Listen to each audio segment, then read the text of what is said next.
Il est 20h sur les antennes de la télé Futurs Médias. C'est parti pour le sommaire de cette édition. Situation du monde rural. Les forces paysannes moins enthousiastes que le ministre de l'Agriculture qui annonce une production agricole meilleure que l'année dernière.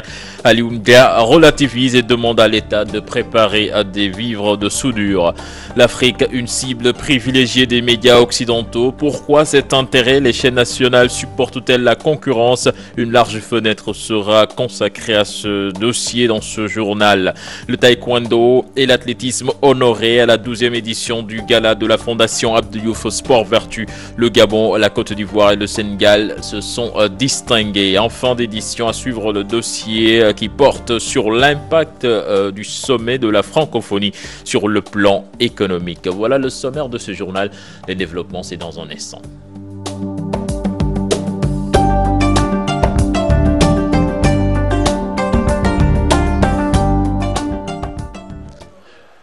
Mesdames, Messieurs, bonsoir. Ibrahim Akan, bonsoir. Bonsoir, cher Tidiane Diao. Pour démarrer cette édition, le monde paysan réagit après la sortie du ministre de l'Agriculture faisant état d'une production agricole meilleure que la saison précédente. Tout à fait. Et cette satisfaction est à relativiser aux yeux du président des forces paysannes.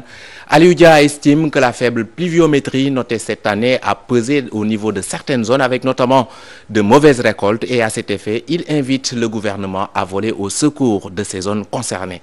Nous l'écoutons au micro TFM de Mbaké Amar et Younous Diada. Pour relativiser, parce que comme vous le savez, les pluies se sont installées tardivement au Sénégal. C'est à partir du 12 août que les premières pluies permettant aux producteurs de semer ont commencé. Et qu'après la Tabaski, c'est-à-dire entre le 5 et le 12 août, pratiquement beaucoup de zones n'ont pas enregistré de pluie. Cependant, il y a des zones où effectivement l'hivernage a donné des productions extraordinaires. Par contre, il y a des zones où ils n'ont pas du tout fait de récolte. Ce qui fait que donc le gouvernement, effectivement, doit prendre en compte à cela. Ceux qui ont fait un bon hivernage et ceux qui n'ont pas fait un bon hivernage. Et pour cela donc, il ne faudrait pas qu'on, par exemple, dise que ça marche à merveille dans tout le Sénégal, mais en fait, nous avons eu ce que nous n'avions pas entendu. Les zones où ça n'a pas marché, il va falloir que l'État prenne les dispositions pour doter en aliments de bétail les éleveurs, leur permettant de sauver le bétail. Dans les zones où, effectivement, ça n'a pas marché pour le bétail, cela veut dire qu'il n'y a pas eu de production. Des vivres de soudure doivent être donc prévus par l'État, permettant effectivement aux populations de ne pas se livrer à l'exode rural, mais de pouvoir se fixer et continuer à attendre l'année prochaine. Politique avec la présidence de l'Association des maires du Sénégal, le poste aiguise des appétits au point de semer la division au sein des leaders de l'APR. Les cadres du parti Ibrahim Akan estiment que ce poste est primordial pour réussir les projets de l'acte 3 de la décentralisation, un point de vue qui ne fait pas à l'unanimité, comme vous allez le remarquer dans ce sujet signé à Pape Faraning et Thierno Laurent Mendy.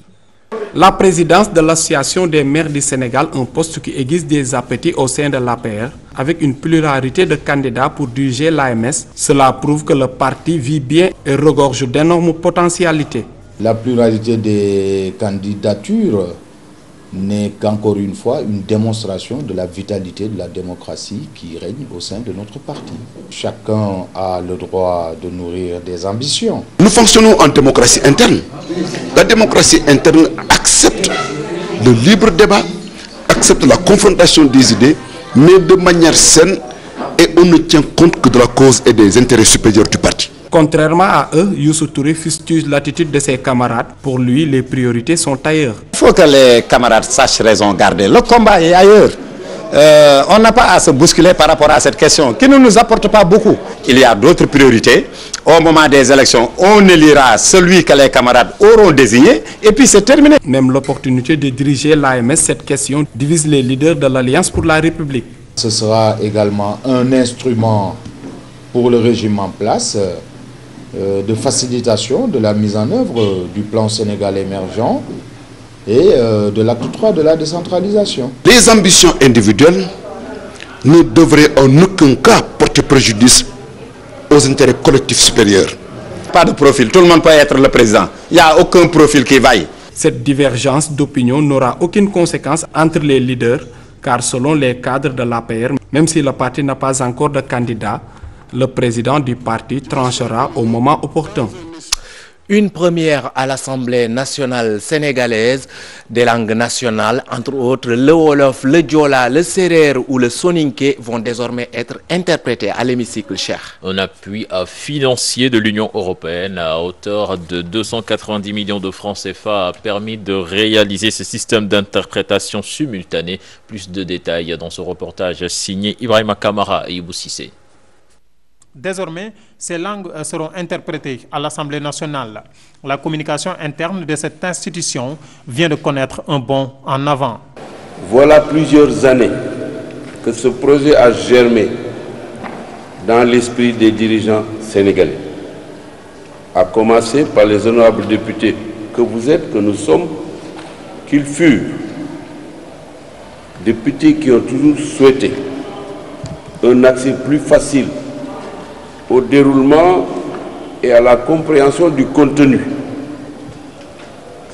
au sens des débats, parfois très techniques, qui se déroulent à l'occasion de nos séances plénières.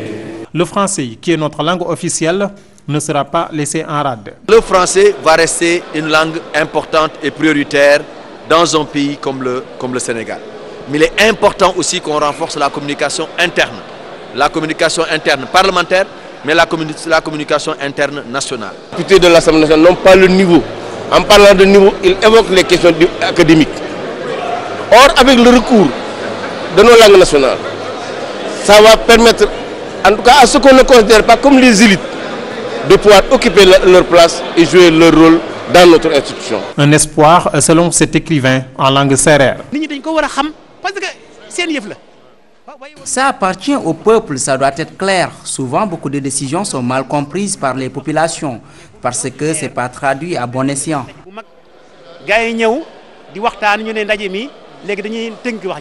L'Assemblée nationale bien partie pour se faire comprendre par la majorité des Sénégalais.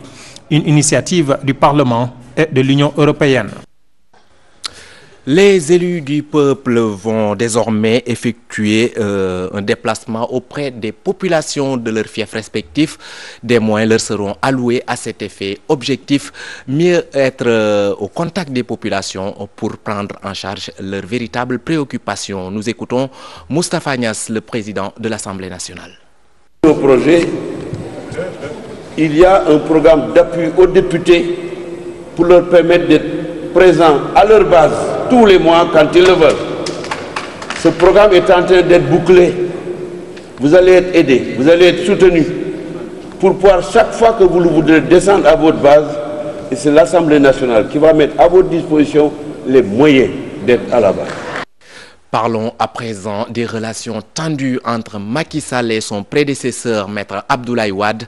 Maître Djibril War dit être déçu de la posture adoptée par Abdou Diouf, ex-secrétaire général de l'OIF. Le député Apéris Ibrahima Kane soutient que l'ancien président du Sénégal aurait pu ou dû jouer la médiation entre Macky Sall et Abdoulaye Wade. Je vous propose de l'écouter au micro d'Ibrahima Kamara. L'ancien président Abdou Diouf, qui était à la croisée des chemins, lui aujourd'hui, qui a été vraiment la vedette, qui a été vraiment donc le héros de cet événement, qui après 12 ans à la tête de la francophonie, devait donc rendre le tablier. Je crois que ce que j'attendais de lui, comme beaucoup de Sénégalais, c'est de tout faire pour qu'il y ait ce rapprochement, qu'il y ait la paix.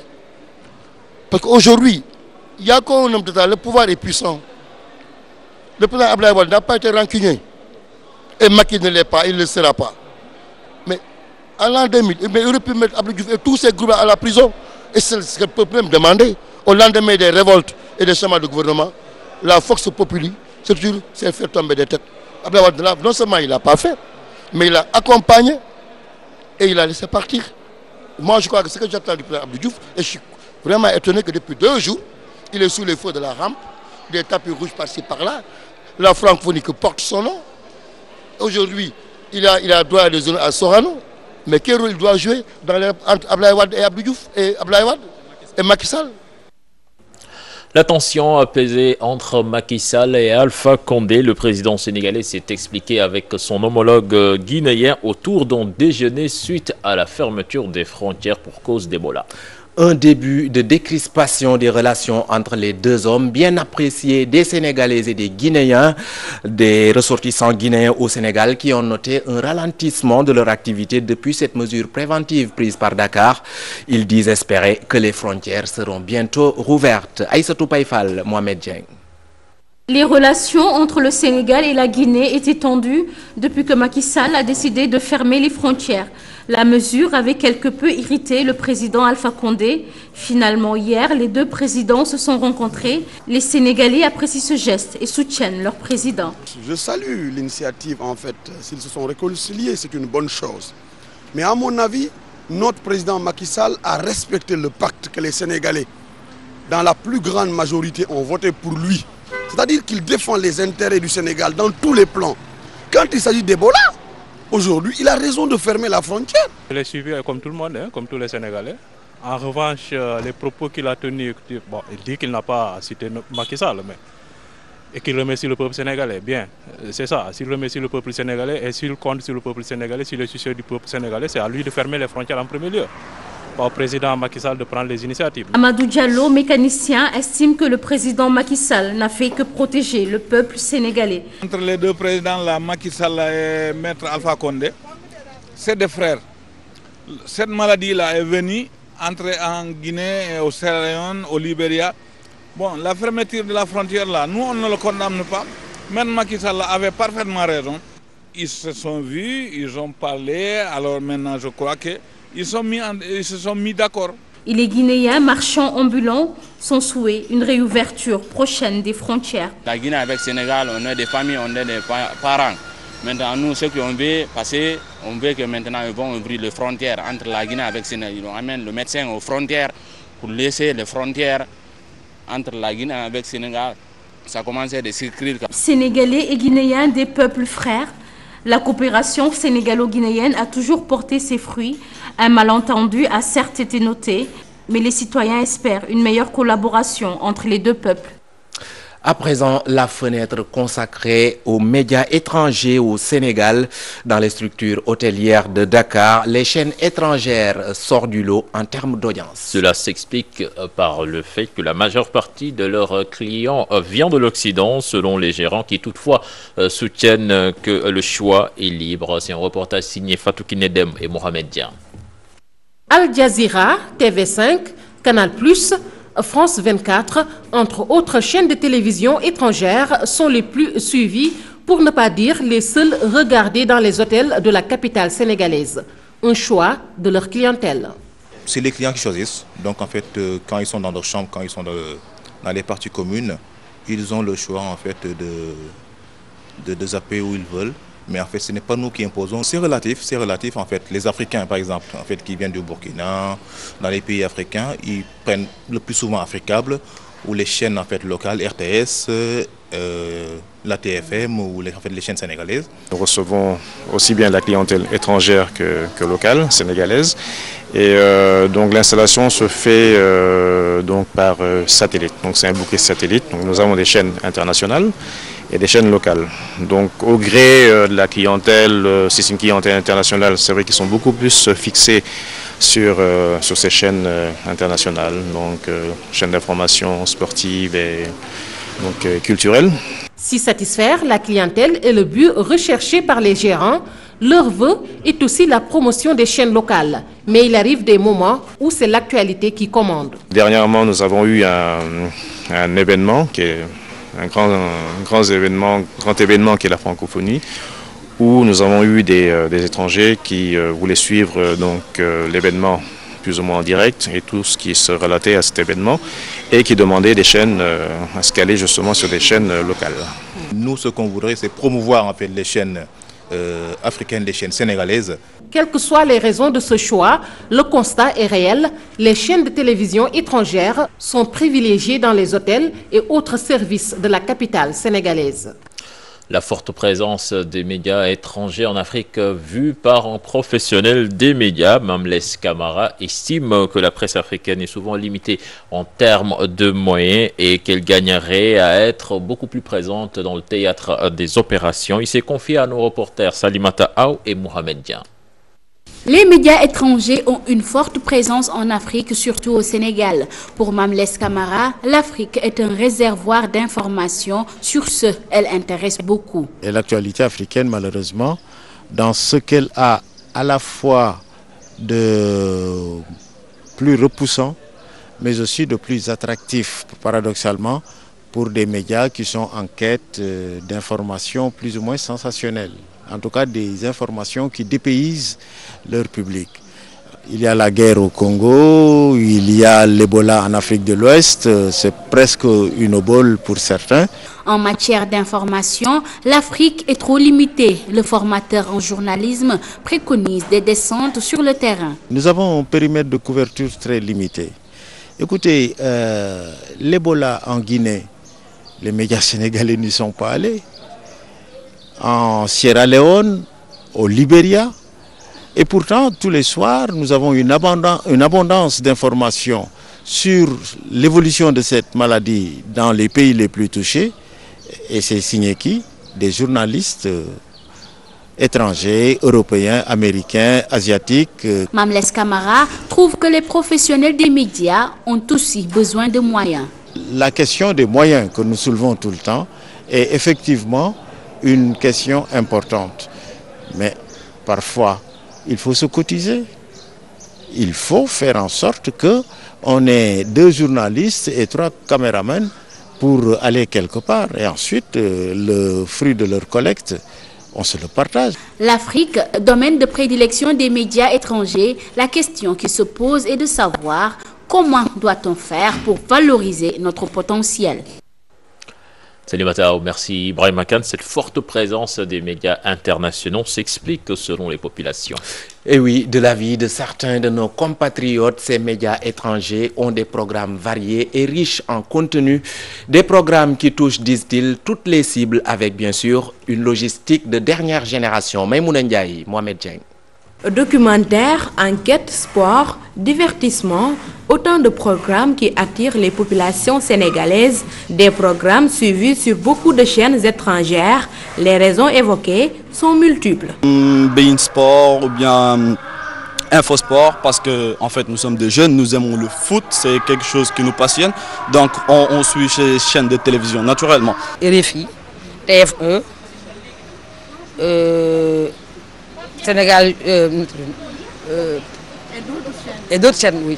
Dans les salons de coiffure, la présence des médias étrangers est aussi appréciée. C'est les enquêtes impossibles ou certaines séries comme Nikita ou bien ainsi de suite, pardon. Qu'ils aillent dans les prisons ou dans les tribunaux pour apporter ce qui se passe là-bas aux téléspectateurs. Peu d'émissions éducatives, beaucoup de divertissement dans les télévisions sénégalaises, un contenu fortement critiqué. Les gens passent tout le temps à danser. Danser, ça ne vaut pas la peine. Il faut améliorer beaucoup de documentaires, beaucoup de culture. Mais aujourd'hui, nos télés, c'est quoi? Danser. Toute la semaine, c'est danser. Ça manque de professionnalisme. Ils ne mettent pas les moyens nécessaires pour pouvoir satisfaire, je pense, l'auditorium, en fait. Et c'est ça, c'est à déplorer. Donc je pense que c'est la seule chose qui fait que nous, on n'est pas trop captivés par les chaînes sénégalaises. Les chaînes locales critiquées de part et d'autre, l'absence de programmes éducatifs, des telenovelas à n'en plus finir, une musique assourdissante, tout ceci justifie le choix des populations à regarder d'autres chaînes. À présent, les affiches publicitaires des médias, un moyen pour certains groupes de presse de mieux se faire connaître, mais aussi de soigner leur image. Et cette publicité a un coût. Les médias étrangers ne lésinent pas sur les moyens pour s'imposer. À Fatou Bintou Conté, Alioune Diagne. Les affiches publicitaires peuvent avoir un impact positif pour un média, que ce soit sur le plan marketing ou en termes de dividendes. Du point de vue de la concurrence, on pèse d'une certaine façon. Moi, je pense que c'est une option marketing qui fait que, au lieu de proposer 3 supports et pas tout le reste, on va essayer de prendre le maximum de supports possible pour négocier véritablement les packs relatifs à la publicité. Ces affiches que l'on rencontre le plus souvent dans les rues de Dakar sont au nombre de 700 au Sénégal et les prix varient de 1 à 2 millions de francs CFA par affiche et pour une semaine. Au niveau des panneaux publicitaires, en général, les publicitaires utilisent le format qu'on appelle le 12 mètres carrés, 4 x 3 mètres. Ce format 12 mètres carrés, il y en a environ 700 au Sénégal. Les 500 sont à Dakar et les 200 dans le reste du pays. Et si 15 jours de publicité sur ces panneaux-là coûtent 1 million de francs CFA, le mois, ça peut aller de 2 à 3 millions. Ça dépend également de l'emplacement du panneau. Les médias étrangers ne sont pas en reste. La plupart des affiches sont accaparées par ces médias, un moyen pour eux d'avoir au moins des lecteurs et des auditeurs sénégalais. Ceux qui viennent faire leur publicité au Sénégal, ces médias-là, ils visent un public sénégalais. Le public sénégalais visé, ce sont en réalité la classe moyenne aujourd'hui au Sénégal qui de plus en plus utilise ces journaux. À travers ces affiches publicitaires, chaque média essaie de se valoriser aux yeux du public sénégalais, quel qu'en soit le prix. Fini la francophonie, retour à nos bonnes vieilles habitudes. Sur la VDN, le décor a changé. Ibrahima Kane, comme qui disait, chasser le naturel, il revient au galop. Tout à fait. Aucun suivi pour l'embellissement de la voie de dégagement nord. Les agents de la sécurité de proximité qui veillaient au grain ont complètement déserté les lieux, ce depuis la fin de la grande messe francophone, une situation qui irrite les populations riveraines. Ndembo Sessi et Alun Diagne. Plus de surveillance, plus d'ASP. Nous sommes sur la VDN. Le dispositif mis en place pour les besoins du sommet de la francophonie est levé. Constate cet homme. Il dénonce. On a vu des agents de sécurité tout le temps. Mais apparemment, depuis que la francophonie est finie, on n'a rien vu. Vraiment, nous déplorons ça. Vraiment. Tout le temps, on a des problèmes de suivi. Tout le temps. Il faut que ça arrête, quoi. Vraiment. Vraiment, on a bien embelli la VDN, mais tout le temps, c'est des problèmes de suivi. Vraiment, oui. Un autre riverain réclame un suivi pour garder cette belle image de la VDN. Ce qu'on croit, nous les citadins de ce quartier, juste pour la francophonie et tout, on dénonce cela, le manque de suivi régulier qui se trouve au Sénégal. Et je crois que ce n'est pas seulement dans ce projet, et c'est dans beaucoup de projets là où il manque de suivi. Ils n'ont pas de suivi régulier, par exemple. Ils viennent, ils investissent beaucoup d'argent, et ça c'est l'argent public. Ils investissent beaucoup de milliards, beaucoup d'argent sur des trucs qu'ils ne suivent pas. Rencontrés sur les lieux, cet agent fait savoir qu'ils sont aussi attendus ailleurs. Les surveillances là, c'était pour les travaux, ce n'était pas pour la francophonie. Et les travaux sont terminés, mais les ASP, j'ai dit qu'ils avaient d'autres choses à faire, comme s'occuper des commissariats, des gendarmeries et autres quoi. Les mairies, ils sont partout, mais ils ne sont pas nombreux, ils ne sont pas assez quoi. La population n'a qu'à signaler ça aux autorités, à cas de vol, oui. 48 heures seulement après la tenue du sommet de la francophonie, l'embellissement de la VDN est parti pour être de courte durée. Et les populations disent à qui veut l'entendre qu'elles ont droit à un meilleur cadre de vie. À présent, le dossier économie du jour qui s'intéresse à l'aspect économique du 15e sommet de la francophonie. Quel impact direct ou indirect pour le Sénégal? Johnson Meng parle de retombées immédiates. Moubarak Lo, économiste, minimise et parle plutôt d'intérêt économique dans le moyen terme. C'est un dossier signé Ibrahima Kane et Mardia. Le président Abdou Diouf, secrétaire... Les rideaux se sont baissés sur le 15e sommet de la francophonie à Dakar. Une grande messe qui a mobilisé d'énormes ressources financières au point de susciter certaines interrogations et quel peut être l'impact de l'événement sur le plan économique. On parle aussi des concessionnaires automobiles.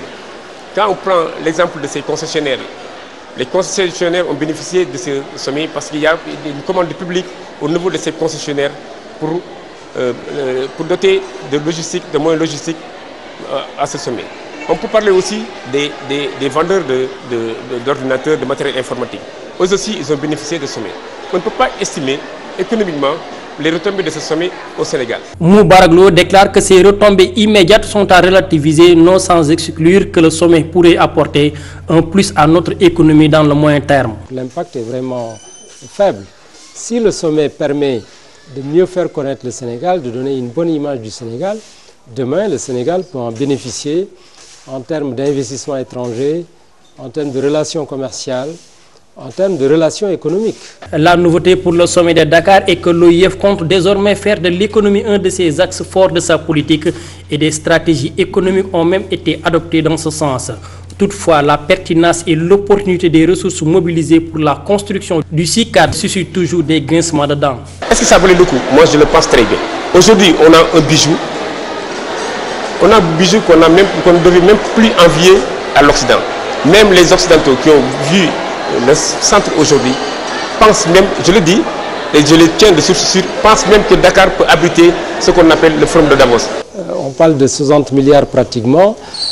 Sans doute, certains pays, si on avait travaillé avec la Chine, dans le cadre d'une qualité similaire, on pourrait peut-être avoir le même bâtiment à 30 milliards.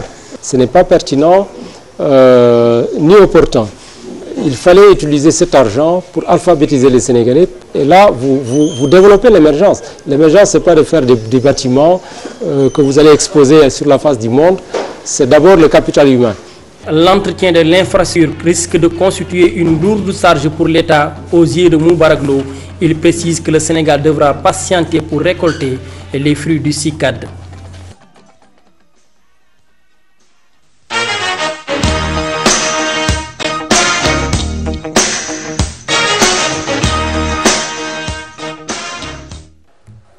Je vous le disais en sommaire, le taekwondo et l'athlétisme honorés à la 12e édition du gala de la fondation du président Diouf Sport Vertu. Le Gabon, la Côte d'Ivoire et le Sénégal se sont distingués à travers leurs athlètes ce matin au Théâtre National Daniel Sorano. La cérémonie a été rehaussée par la présence du président d'honneur, l'ancien secrétaire général de l'OIF, Abdou Diouf. Compte rendu signé Diafaraba et Adi Atala.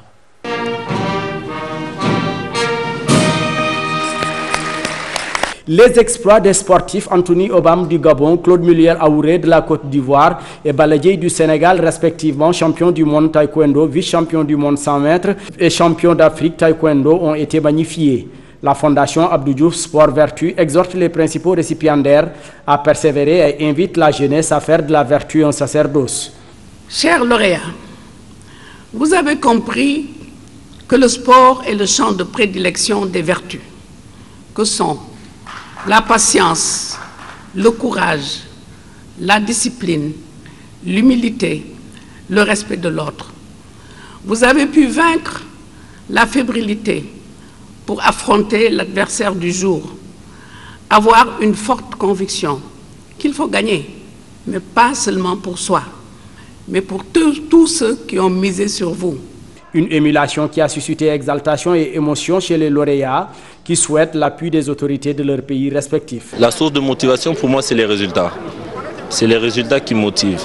Et comme je suis un challenger, je me dois de me lancer à chaque fois des défis qui sont parfois très difficiles, mais pas impossibles à réaliser. D'autres distinctions ont été remises à certains acteurs du monde sportif qui ne sont plus en activité et des diplômes d'honneur à titre posthume à Garang Koulibaly et Serigne Lamine Diop et le président Macky Sall fait ceinture noire 5e dan de taekwondo par le champion Baladjei. Lutte à présent, Eumeu Balla Gaye, un combat aux allures de revanche pour le fils de Double S, décroché par GFM Entertainment. Le leader de l'écurie, Tai Shinge, pour rappel, avait pris le dessus sur le lion de Guédiawaye lors de l'acte 1. Eumeu divisé la passe 2. Nous l'écoutons au micro de Aziz Khan et Mao Cissé. Balla Gaye 2 était plus fort lorsque je l'avais battu. Et je peux dire qu'il ne peut rien contre moi. Même si la Casamance est une terre de Diola, les Sérères y ont aussi accès. Et je crois que je connais le chemin et les efforts que je dois faire pour le battre à nouveau. Il dit souvent qu'il va en Amérique, mais il n'est pas le seul. C'est ce qu'il doit savoir.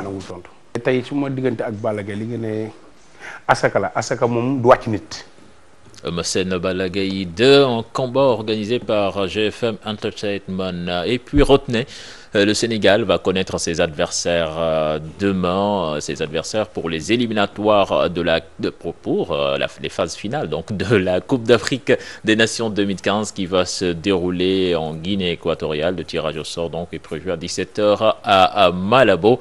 La fédération sénégalaise et Alain Giresse y sont actuellement. Certainement, nous y reviendrons demain. Voilà, c'était tout pour ce journal. Merci Ibrahima Kane. Merci, cher Tidiane Diao. Prochain rendez-vous pour l'information, ce sera à 0h avec le tout en images. Excellente suite de programme en compagnie de la Télé Futur Média. Au revoir.